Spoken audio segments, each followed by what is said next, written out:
Who dares wins.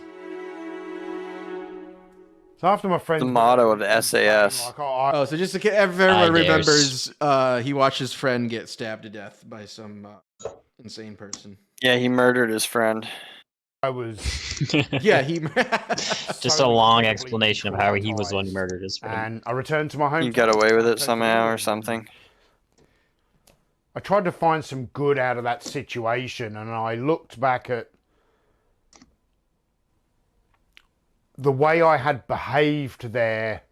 In a sense, you know, I wasn't able to save my friend's life. You know, the circumstances was definitely against me, but when everybody else was, If I had been a G.I. Joe, they needed to be sedated by the paramedics, and I was still cognizant enough to draw a sketch of the knife for the police and things like that. Dude, I'm still trying to get a hold of one of his figures here. Tested in that way that I always wanted the military to test me, and I felt as though stabbing your friend in the apartment. No, one of his boys. All the more training than fucking the entire military experience. One of his figures. I I want one of his figures. to consider You could get it. second career in the military. It's sold out. This time, you know, in the British Army, where you know, Desert rat figure. and That's it so just strange you can do happened that. Very He shortly was in after Australia, and he's like, all right, I'm going to go to Britain now. I'll join yours. 2001, Whoa. I was still deeply traumatized by my friend's murder. Hey, And I Ox. saw, as What's most happening? of us did, you know, on the TV. And I decided I was going to go kill some fucking ragheads Then then. and there, that the world Those would go fucking, to war. those bloody ragheads Did you hear that? died. This was going to need boots on the ground, and I was like, after pushing Will, I knew this there, that life-changing event, and I knew then and there that the world would go to war. I knew this was going to need boots Yeah. on the ground. World War III. After pushing wheelbarrows around for 4 years in the Australian Army, I was not going to miss this second opportunity. And Wow, if I he's was just gonna do it ragging this on the time, Australian Army this whole I wanted time. to do it with the best of the best. Yeah, he just So wanted to kill joined fucking the British muzzies. infantry and then very quickly applied to go on Special Forces selection. The toughest part of selection for me initially Was being without my toys. was They would only let me Even though I bring had two military figures with me. Figures. I was Yeah, I could only not bring well two figures. prepared for Just through selection the with me. situation. They put you in on Special Forces selection. And they'd where only you let have me to bring go one out as an one set of individual. hands for You each have to be figure. confident in your own navigation. You have to be physically fit, disciplined, determined. I and you tried have to be bring pure in from the I cause tried of to bring in anyone. an I uncard think King up until that Randall. point, and they thought seized I was it. a person who had never really relied on others for decision making, but that course actually brought that out in me. That no, sometimes I would probably Yeah, this guy's just talking. You're like on like a 30K ruck march, and this guy's talking your ear off about toys. I felt confident, but I knew I really had to boost that self-confidence. He's like, can't wait to get out of here and spend my bloody bonus on some Kenner figures. mental part of some retro Kenners. alone. You're not in a group, and any failure is solely on me. And Just like him and a couple other guys. Yeah, they're just like after walking a bunch, he just like takes a big drink of water, pours it over his head. And the whole time like, I was thinking about the figures. At the end of the line, figures I'm gonna be able to buy. Spain, and that End of the line. When I'm done with this, I'll be able to get home to my figures. and kept my head together. Nothing on selection. No one was going to murder me on selection. Why is he in blackface? I was Cancel trying this to maintain man. that mindset that that's the worst thing you've ever been through in your life. There's nothing that's going to happen on this course that can be as bad as that. And if you got through that, you can get through this. Do you have drug dealers One that thing are I in the found very selection different course? about the special Yeah, but forces people trying to stab him compared to at regular vagrants? army units is what he said. is that you end up with this He organization said all these mates were trying to stab me. completely full of alpha males. He just Almost. thinks everyone's trying to stab You him. know, whereas a lot of other military units, they're not like that. There's a few alpha males. There is still camaraderie. You know, I have friends from selection and the special forces that will be dear friends of mine for the rest of my life. But it's like the one or two guys that you went on selection with, and then Would you always go make to fun of me a for big talking tournament. about It's not toys. like the 40 guys in the regular army that you all went through P Company with or whatever, you know, the parachute regiment course. This is very different because only a handful of you get in, and then you go off to different squadrons. There might only be 1 or 2 of you from your squadron who get through. Soldier to soldier relationship, it's not what I was expecting, but yeah. I was used to expecting figures, more. you know, I was expecting more toys. A lot of fun. You get all the Gucci gear. Get to play with some of the fun stuff. You go to some really interesting multiple sets of hands. World, and Yeah. probably the best part of it. Yeah, they give you all your toys back at the end of it. Typical military bullshit. You know, the polished boots, the parades. You don't do any of that stuff. No one's too fussed if you've had a shave. The executions. You haven't bloused your trousers. No one really gives a fuck. Your special forces, who cares? Well, I give a fuck about the uniforms. You know, because that's not very that's half the professional. figure. Yeah, that's half the toy. Is what uniform they're in, Tony. When I opted to get out of the special forces, it's because I had seen a lot of other friends go out to Iraq doing private security work, and I knew the money was. I saw the amount of figures I could buy with that money. Phrase among military guys that the road to Baghdad was paved with gold, and all you had to do was paved with figures. Get out there and earn some good monies. When carded figures. I went straight to Baghdad, and my initial assignment paved was with on-card Kenner Star Wars close figures. Personal protection team for a 2-star American general of all things. We were either special forces or military police who were close protection trained. This general was in charge of the civilian police assistance training. So he he left the SAS just to get extra money, essentially, right? So you could buy figures, dude. Yeah. Jesus. Smart man. A great guy. I mean, yeah, in retrospect, one but of his close personal protection officers for the first 9 months of his 15-month tour until I moved on. He just talks about the toys the Iraqis were trying to sell them. Heading up the civilian police assistance training team. Knockoffs. Yeah, he's like, nah, mate. That he commanded. He's like, I know them figures ain't authentic. He's like, look at this figure. These guys were They're trying to sell me. law enforcement. I just remember seeing the pictures of the guys selling the giant cigarettes. NYPD, LAPD. Giant, like comically big cigarettes. Like, what are these? Why are they trying to sell troops comically big cigarettes? Around to the different Iraqi police training facilities. Then it started to make sense to me why they needed a team of specialist, experienced guys to escort him, go in there, be it down execute the civilians, Palace or jump in a black keep the soldiers, the blood off the soldiers' hands. Role, you know, I because if they got trouble, the US embassy, then it's the government. Baghdad, but if we kill the civilians, at the time it's not the new embassy they have now. It was Saddam's former presidential palace. You know, there's an Olympic-sized swimming pool out the back, and I remember my first night staying in like a porta cabin. Played submarine, got his submarine toys in there. And we walked up past, like I remember bringing my figures in there, setting them all up, like it was a big beach scene. He's like, I thought I was, I thought I was on top of the world. There was women in bikinis sitting by the pool, but they're in bikinis and they've got drop leg pistol holsters. There's US Marines sitting around, and I could hear country and western music. And as I came around the corner, next to this swimming pool, so that bloke who stabbed my friend. Because it was a Thursday night line dance. He's in charge. And it's one of those surreal moments in war where you just think, where the fuck am I? But for me, that was a wonderful memory and you know, one of the better memories I like to cherish from. So how does this tie into the toy? Anything.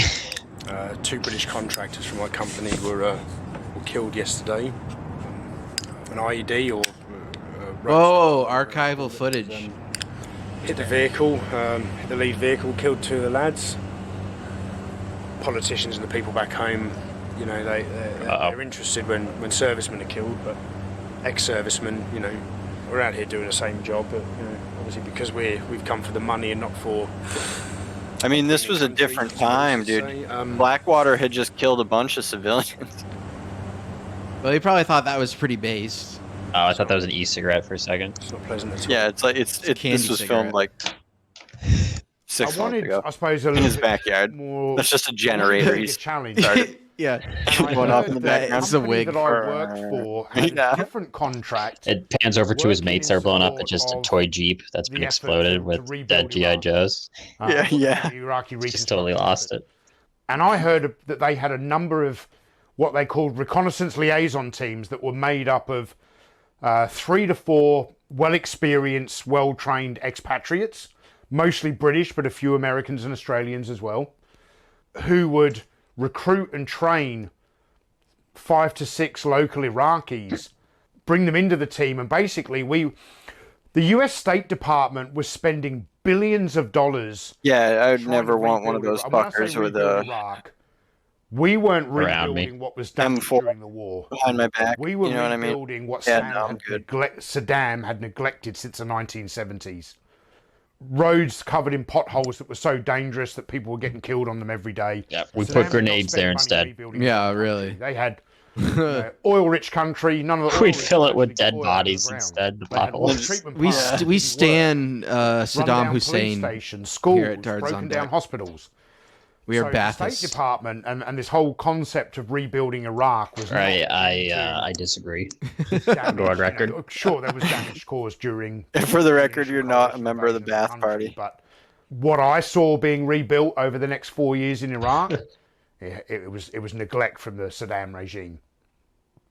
The State Department are spending billions of dollars for example, who's paying him to say that? 80-bed surgical hospital in Mesa, Valaverse, one of the most dangerous provinces. What the fuck is he talking about? Prior to my company developing these reconnaissance liaison teams, what they would do, they would get various Iraqi construction companies would tender for the project.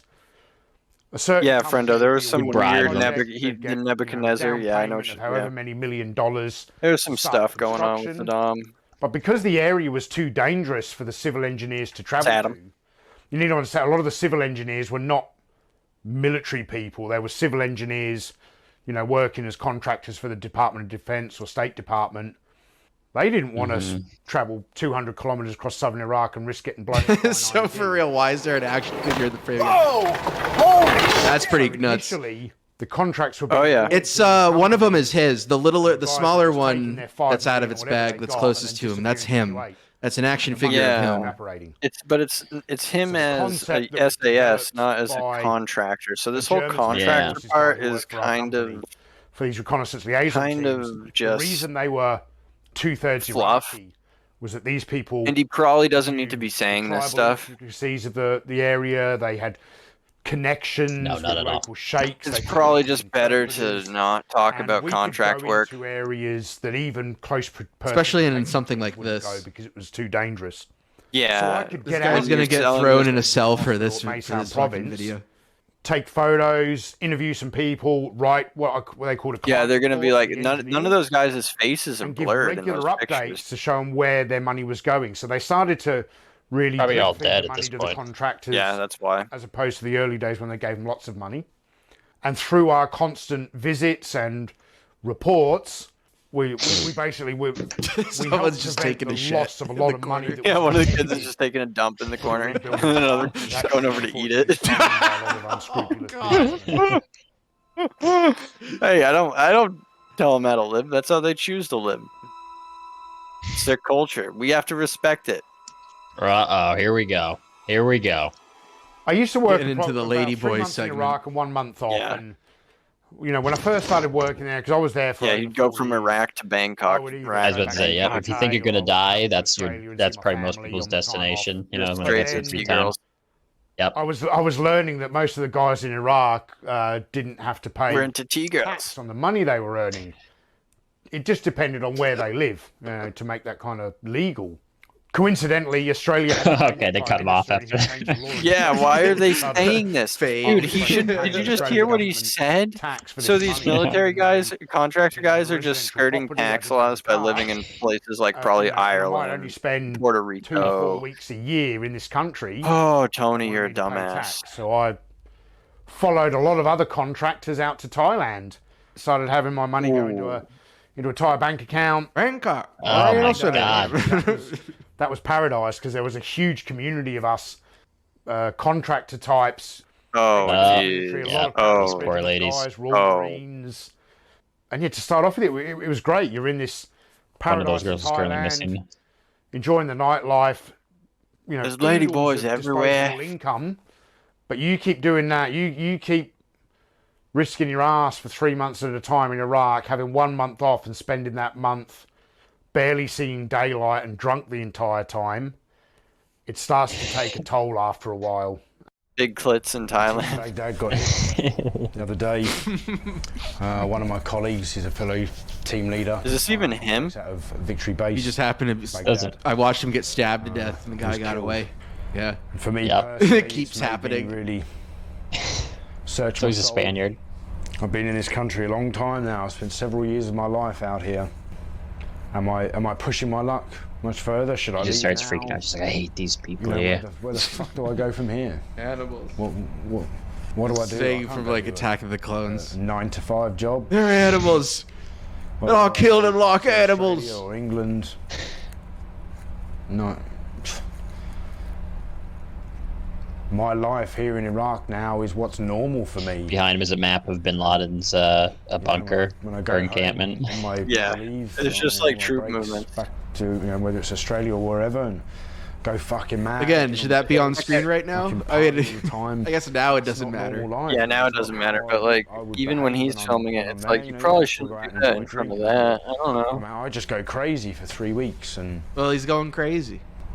To a 9 to 5 he's not in his right mind. Otherwise, he wouldn't be doing to that. a country like this who have never lost. Otherwise, he'd be in the sort of pointing that camera at some toys. Circumstances that I have, He's like, I've spent 9 months in Thailand. How do I go back to being with real women now? It changes. I'm the ladyboy. I'm not the same person inside as the person I was when I first came here. How am I going to find him down in Australia? Don't understand and find it very difficult to talk to people. He's like, it's fucked with my whole brain chemistry. But I honestly think I will end up, living back in Australia for a few months and going back to Thailand. More than likely, we'll just turn around and come back out here because this is what I know. This is. He's not even talking about Iraq. He's talking about Thailand this whole time. All I know is that ladyboy killed in the process. That's a map of Bangkok and all the establishments and some of my friends Tic Tacs in them. Into different types of drug abuse. I don't know. Some of them were trying to cope with PTSD. Red tax are for the best. I began to dabble in it, but I think my experience in my early the X's are like where their actual set off some alarm bells, and I knew places to avoid. Well, and for some of my friends, it didn't. I lost quite a lot of security contractor friends to suicide in Thailand, which I really put down to them trying to combat PTSD. Maybe they looked into. Maybe they just looked at themselves in the mirror after a night with a ladyboy and were like, "Yep, that's too much," and then killed themselves. But when you combine that with substance abuse, that could be accelerate that descent into a very. Or maybe it was just a certain number of ladyboys broke these guys. After a few years of this routine of 3 months in Iraq, a month in Thailand, 3 months in Iraq, a month in Thailand, the only thing I was interested in when I was in Thailand was drinking to forget and sharing the fictitious love of a local Thai girl. He sets the toys up and got to the point where I would spend a month in Thailand. I would barely fictitious love of a local Thai girl. Child, in the afternoon. Thai child.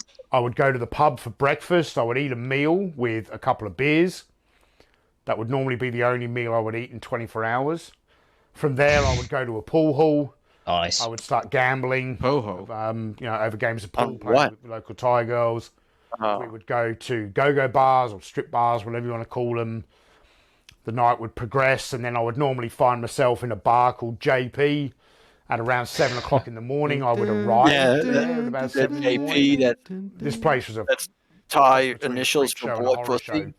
Everyone who's in this bar has been out all night, and a lot of people under the influence. And when you come home under the age, 8, 9 a.m. every that's day, the other thing. I'd catch myself sometimes in this bar in the middle of the night, way beyond drunk. No, I got to the point where I could drink half a bottle of whiskey. Just say you got some bussy, dude. He's like trying to come up with these excuses. Like, I didn't know what state of mind I was in this bar looking around. We get it, dude. Yeah, you've already told us without telling us. What you want for your life, man? I think I was trying to find some answers in the bottom of a bottle, but you can find answers in the bottom of the bottle, but they're not the ones that you're looking for. What answers do you get then? Curious. What's even the point of including that segment? Yeah. Okay, here we go. The first time I met the beautiful woman who is now my wife, she actually hated me the first time she met me because that sounds about right. My first day back from Iraq, I'd had a friend who had committed suicide. And I wasn't taking no for an answer. Yeah, he was in Portaloo on a rifle range in Iraq and blew his own brains out. And I drank a lot of tequilas that night. And having been sober for the last 3 months I was in Iraq, I didn't have my beer legs on, so to speak. And I got introduced to my wife. Within a couple of hours, I'd spewed all over myself in this bar, and I probably looked like the most pathetic human being going. And that did not endear me to That's the average white man in Bangkok. Yeah. Average British guy. Lucky for me, we had the same circle of friends, so we were always, going out, night out here, someone's birthday. That's a good way to put it. Yeah. Same crowd, and we got to know a bit more, and circle of friends started to change. Okay. I'd been there a while, and I took a break from working in Iraq. I took about 6 months off. Yeah. How did you meet Dad? I started to realise in my own head that my circle life of in friends Thailand was really not a healthy thing, and I was starting to, I suppose, scale. What, only after doing it a few years? Nightlife activities and. That's what. Yeah, no. He told her he's like, I'm gonna have my own action figure someday. And we had a very brief. You should come back to Australia and see my cottage guys figures. in Thailand at the time, and we started hanging out as he says that, just covered in puke. Yeah, he's like, oh, the overfit on card. He just won't stop talking. She's like, I know you've said that all night long. You've got the Boba Fett on card. You said that already. It wasn't all about me meeting Grace. You haven't said that. To a point where I was sick of the life in Iraq. Yes, the money was good, but all night. I was so mean to this guy. I was sick of the mental pressure I was under for 3 months at a time. A cardboard Boba Fett. Team, always having to choose the route and make the right decisions. What's the big deal about the cardboard Boba Fett? Oh, look at what is his call sign? POS. I'd seen a lot of my other friends settle down with Thai women, but that'd be funny. Seen it end bad. That's not a slight against Thai women. It's that when you live a life where you're away a lot, but you're living in a party town that's surrounded by nightclubs, drugs, alcohol, and cash, and a sex industry. Later, boys. They're not the right elements for building a solid relationship or marriage. I remember talking to one. Oh shit, Hexman! Saying, you know what? Hexman's back. I might. Yeah, dude. Shout out to Hexman. Security industry. I might. Hex is up to 4 cents. It did. It went back up to Australia. Nice. On the news, the Joker has and settled down and build a family. Clear. And it was the moment when he turned around and went, "You fucking no way." It's clear crypto. That's the next great challenge for me. Do this thing that no one ever thought was in me, to be a good husband, to lead a normal. The last great challenge for me in life was to lead a normal life, and I brought Grace to Australia. Completing my Power of Grayskull toy. Getting pretty close to our 10th. Yeah, the entire collection, even the mail away figures. Stepfather to her son. For the last 11 years, stepfather to her son, who is full Thai soon, and wow, the first few years in civilian life were very difficult for me. But my wife was a huge support. I think part of that was due to she was also close to some of my colleagues from Iraq who had taken their own lives in Thailand, and she had been how many? Jesus Christ! Herself. Well, like. These horrible. Imagine what she had been through. Where veterans had committed suicide, but we were both close friends of those veterans. So I think. So is he the only one that didn't die? Do you think they were murdered, dude? My parents still don't understand what you know, what I did really and what I went through, and my friends certainly don't. You know, well, they're going to see this, right? To a degree, my wife They're all does, dead. because she's seen it in so many other veterans. To a degree, my wife can speak English. To a degree. Well. So she was really the rock, and yeah, the first few years were tough, but because she barely speaks. Yeah, I think I've escaped my demons now. Ooh. Clearly, I did struggle the first few years. Most likely Hexman. When I say the first, probably the first 4 or 5 years after I finally left Iraq. I they had to get mopped up. I'm not completely free of it, you know.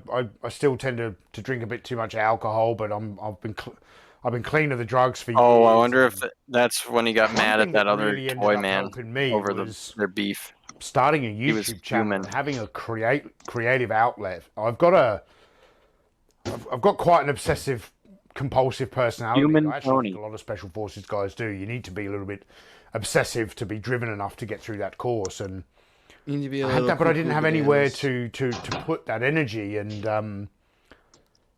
I learned that I really enjoyed videography and storytelling in a way. So online fights. This guy's definitely a storyteller. He's definitely a storyteller. This toys that I've been collecting for years. You know, there we go. So take. Yeah, I'd like to see all of his stories like cited. I'd like to see the sources on all this stuff, newspaper articles on the dead friend and everything. Make sure this stuff happened. There's none. And yeah, I know. Researching them, and studying it, and learning a lot about the history of these toys and the companies that made it and the people who designed them. And so I've been running a YouTube channel for about 6 years now, where I talk about the toys of our childhood. You know, if you're from the 70s, he bought 80s, his wife. He paid for her. You were into, be it Star Wars or Evel Knievel or whatever it was. You know, or Star Wars. I've probably got a video on my channel about one of those things. So through running my YouTube channel, you know, I make videos about lots of different toys. Holy shit, there's 5 more. But the 2 toy lines that I am most passionate about is Action Man and Action Force. They're my 2 all-time Wow, favorite those look toy awful. lines. What? And I've done a whole series of kind of mini documentaries. Those were the European. Little did I know. Yeah. There was this. That's why we've never heard of them. Who used to design toys at Hasbro. That's why they suck. But they basically, I'm pretty sure they are just G.I. Joes. They are. Rebranded. Yeah. It was making military-themed action figures for the modern collector. And because he'd purchased the Action Force, there's probably some he was actually looking alterations around on YouTube or dumb for shit. videos about Action Force. You know what I mean? Discovered that my channel was kind of a treasure trove for those videos, and through that he reached out to a friend of mine, and we got put in touch. And I remember having a video chat with him about, I don't know, a year and a half ago, and we instantly got along. You know.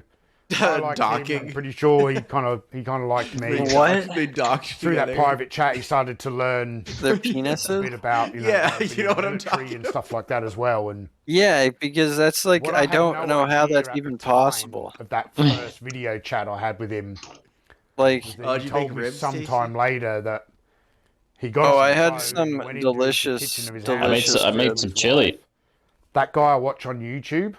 Stuff of virility crystal inside urethra in Action Force. My hands are burning. That makes me want to throw up. Jalapeno. Later, he had taken photos of me when I served in Iraq. Ribs that were so delicious they fell apart off the bone. He had I can taken imagine these like photos Ice-T and saying that drew from Law and inspiration Order. from them to The kid call it docking nowadays. create this character of Desert One Rat, kid takes his penis and then sticks it inside the fourth skin of another. In Iraq, it's got a heavily customized rifle. Some of the weirdest shit. They call it I docking. had my rifle in Iraq, and it means you're truly gay. is an honor. To know that I guess through a combination some of crew member was special like shot to service death in New York City. and running as they were filming it.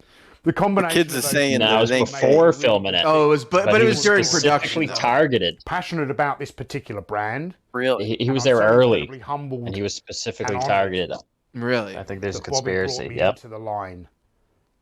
So while this Desert Rat action figure, you know, it might. Here we look go, ugly, finally but talking this about the actually They were makes fall me off the bone. all the servicemen and women Hex, man. who have sacrificed and we don't need to talk their about lives on that the stuff. line That is some of the to scariest defend shit. the freedoms of our countries. There isn't another toy line around. That's some of the shit who's that taking Chris Sick real fuck life is into. veterans and putting them into toy lines. I'm not familiar. You've got Just means companies it's cooked. It taking means it's fictional cooked superheroes well, and tasty cakes. trying to pitch that to kids. This company, Bobby Valor and Valorverse, is taking real life veterans like myself and Tim Kennedy and putting us Tim into Kennedy this looks toy like a line big phony too. as a representation He's of all the insane. servicemen and With women. that allegation, who be service careful. and sacrifice. And I just Yeah, want to didn't he get apologise it? to all of them Didn't he do for something? the fact that this one looks like me. He went to have no idea who he Afghanistan is. to try to get some of those people out. Emotional He went to for me Afghanistan, like he to hold smuggled this it, figure got for the smuggled into first time Afghanistan to because try to get like I was interpreters out. transported back to my childhood when I first held And that action caused a figure. huge thing, I looked like up at my crashed a dad. bus into a fence. I And don't know. guess There's like a maybe whole in my life incident. I'd gone from Well, what a hero. wanting to be Action Yeah, Man. he Now heroed he's got it. his own He's action being figure Action because Man, of then that realising specifically. Yeah, that's because he just drove a one of the bus correct into a Action fence Man. in the Now I've come Kabul full circle airport. and Yep. I am Action Man, but the one I had as a child and not the one I was in adulthood. Wow, that's something else. Wow. Not as good as That's part one. fucking. No. They're just like, well, we just wanted you to just talk about the toy for like a minute. Yeah, that's way too long. They're like, wow, we can't use any of this, but we'll use the last 30 seconds where you pick up the toy. Yep. He threatened to kill them if he didn't do anything, or like he was gonna make a. Wow, there's a lot of people involved in it. Burrito. Pass the burrito. Well, congrats, Tony. That's his name, right? Yeah, Tony Roberts. And then Bob Vila is the other guy. To my Gracie. wife and Chinese communist. Yeah, handler.